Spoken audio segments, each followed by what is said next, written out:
এই পর্যায়ে কোষের নিউক্লিয়াস আকারে বড় হতে থাকে, ক্রোমোজোম থেকে ক্রমাগত পানি হ্রাস পেতে থাকে, ক্রোমোজোমগুলো ক্রমাগত সংকুচিত হয়ে খাটো এবং মোটা হতে থাকে, ক্রোমোজোম সেন্ট্রোমিয়ার ব্যতীত লম্বানুভাবে দুভাগে বিভক্ত হয়ে দুটি ক্রোমাটিড উৎপন্ন করে, ক্রোমোজোমগুলো পুনরুদ্ধিত অবস্থায় থাকে, এদের সময় গণনা করা যায় না। তাহলে দেন সময় আজকে বলতে স্যার আজকে বলতে হবে ছেলেদের দিক থেকে মেয়েদের দিক থেকে একজন বলেন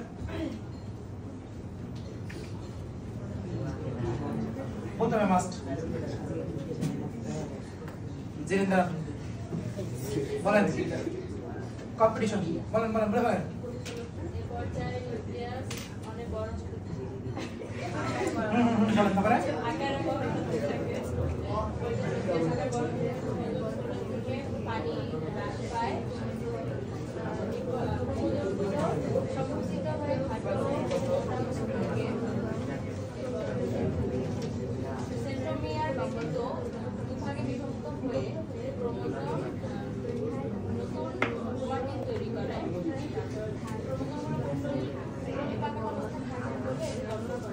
তাহলে দেন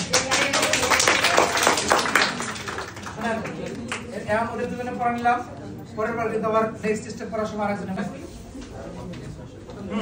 বলেন বলেন সমস্যা নাই বলেন আচ্ছা বলেন বলেন বলেন বলেন স্যার 2 মিলির বিশিষ্ট স্পিন্ডল যন্ত্রের সৃষ্টি হয়। ওকে স্পিন্ডল যন্ত্রের 2 মিলির মধ্যবর্তী স্থানকে ইকুয়েটর বা বিষুবীয় অঞ্চল বলে। ক্রোমোজোমগুলো সেন্ট্রোমিয়ারে কিছু নির্দিষ্ট তন্ত্রের সাথে যুক্ত থাকে, এই তন্তুগুলোকে আকর্ষণ তন্তু বা ট্রাকশন ফাইবার বলে। এই পর্যায়ে ক্রোমোজোমগুলো বিষুবীয় অঞ্চলে বিন্যস্ত হয়।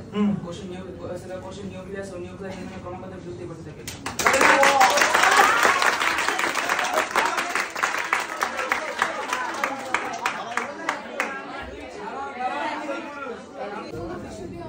অবস্থান করে, তারপরে হচ্ছে ক্রোমোজোমের সেন্ট্রোমিয়ার বিষুবীয় অঞ্চলে থাকে এবং দুটি বাহু মেরুমুখী থাকে। ক্রোমোজোম হলো এই পর্যায়ে সবচেয়ে মোটা ও খাটো থাকে। তারপরে এই পর্যায়ে সেন্ট্রোমিয়ার থেকে ক্রোমোজোমের আকর্ষণ কমে যায় এবং বিকর্ষণ শুরু হয়। তারপর সেন্ট্রোমিয়ারের বিভাজন এই পর্যায়ে এই শেষ দিকে সেন্ট্রোমিয়ার বিভাজন ঘটে এবং নিউক্লিয়ার মেমব্রেন ও নিউক্লিয়াস তাহলে দেখা তাহলে সবাই ঠিক আছে আজি থ্যাংক ইউ বলেন সামনে আমরা বিষুবীয় অঞ্চলে অবস্থান করি। ওকে তারপরে ক্রোমোজোমের সেন্ট্রোমিয়ার বিষুবীয় অঞ্চলে এবং ক্রোমোটিড বাহু মিলিমিটারে অবস্থান করে। এই পর্যায়ে ক্রোমোজোমগুলো সবচেয়ে খাটো এবং মোটা দেখা যায়। তারপরে সেন্ট্রোমিয়ারের দিকে ক্রোমোটিড বাহু দুটি আকর্ষণ কমে যায় এবং বিকর্ষণ শুরু হয়। এই পর্যায়ে সেন্ট্রোমিয়ার দুটি সেন্ট্রোমিয়ারগুলো বিভক্ত হতে শুরু করে, নিউক্লিয়াস এবং নিউক্লিয়ার মেমব্রেন বিলুপ্ত হয়ে যায়।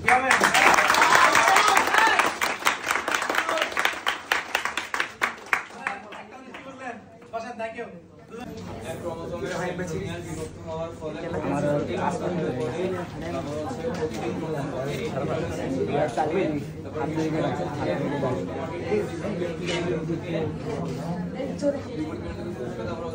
ক্রোমোজোমগুলোর অর্ধেক এক মেরুর দিকে এবং বাকি অর্ধেক অন্য মেরুর দিকে সরে যেতে থাকে।